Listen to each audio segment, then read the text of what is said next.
Thanks for watching Newsday. I'm Rico Hizon in Singapore. I'm Ben Bland in London. See you soon.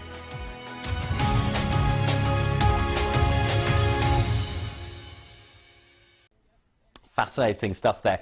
Before we go, we'd like to leave you with this story from New South Wales in Australia, where a community is reviving an old tradition.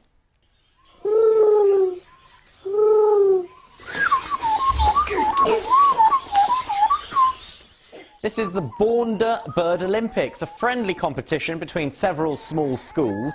The student who mimics an Australian native bird with the purest clarity and precision wins. It's a tradition dating back to the 1950s. It's only recently made a comeback.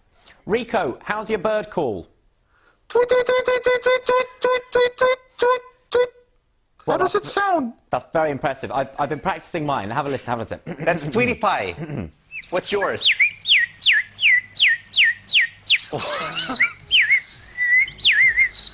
That's excellent.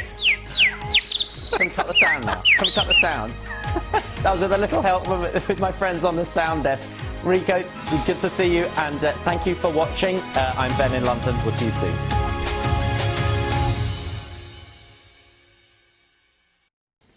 Talking of things that fly, and more particularly things that also sing, the Australian bush is home to hundreds of species of native birds, all of which make a unique sound. And now they're being mimicked by a bunch of young students, all part of a revived school competition from the 1950s.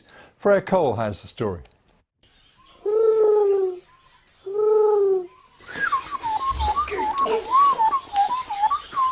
This is the Boondah Bird Olympics. Clarity is key, so is enthusiasm and accuracy. Don't mind, it's going to be loud. Okay. That's the sound of an Australian bellbird. It's one of the entries into a friendly competition which mimics the sounds of native birds. Oh wait, no, that's not it.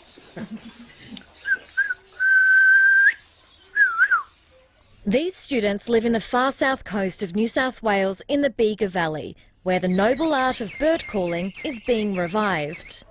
What can you do? A magpie? All right, well, let's hear a magpie.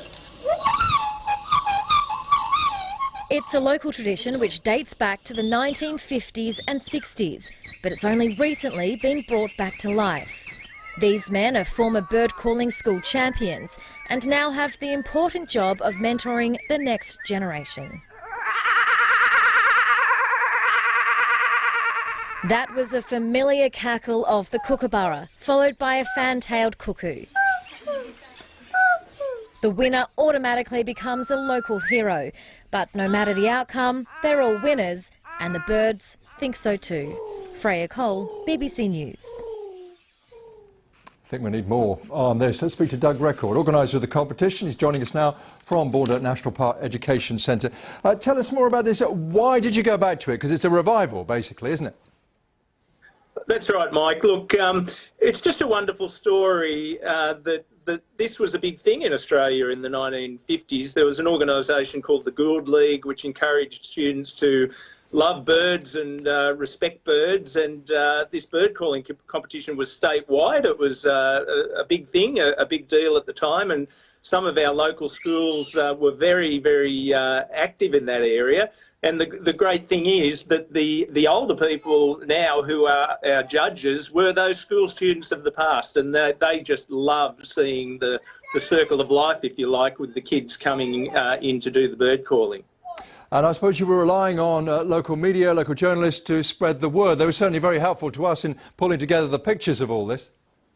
Well, Vanessa Milton from the ABC in the southeast here is just wonderful. She connected the dots before we even got involved. She was talking to the people at the Merimbula Museum, a local history organisation, and she did the initial story, which really gave this a lot of impetus, and she's covered our three Bird Olympic events and provided just that. I mean, your reporters saw that video. It's just very engaging, and the beautiful thing is the kids enjoy it and they show very little self-consciousness when they're doing it, and we just love their reaction. And the kids you featured, are genuinely really good at it, aren't they? Do you think it's more than just a competition? Does it have life lessons? Look, there's a whole lot of stuff in there. We're very fortunate here on the far south coast, Mike. It's an absolute biodiversity hotspot. We've got beautiful national parks. A lot of these kids come from very small bush schools where they're surrounded by the bush, and it's part of their life. But we have issues like many other spots in the world with factors which may endanger some birds. We have endangered bird species, and so in looking at the science and technology behind the bird calls, we hope that these students will play an active role in helping to protect their habitats. And get everybody outside. Doug Record, lovely to talk to you. Thank you very much. Thanks, Mike. Enjoy the cricket. Thank you. Oh, ouch. But while we're on sport, the Australian tennis player Nick Kyrgios has been fined $130. Now, the Australian bush is home to hundreds of species of native birds, all of which make a unique sound. And they're now being mimicked by a bunch of young students as part of a revived school competition from the 1950s. Freya Cole has the story.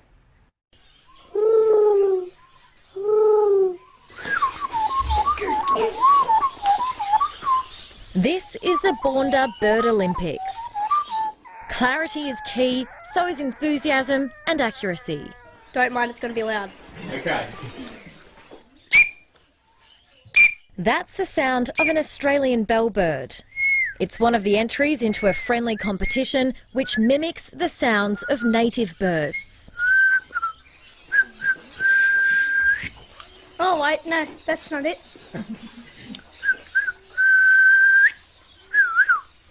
These students live in the far south coast of New South Wales in the Bega Valley, where the noble art of bird calling is being revived.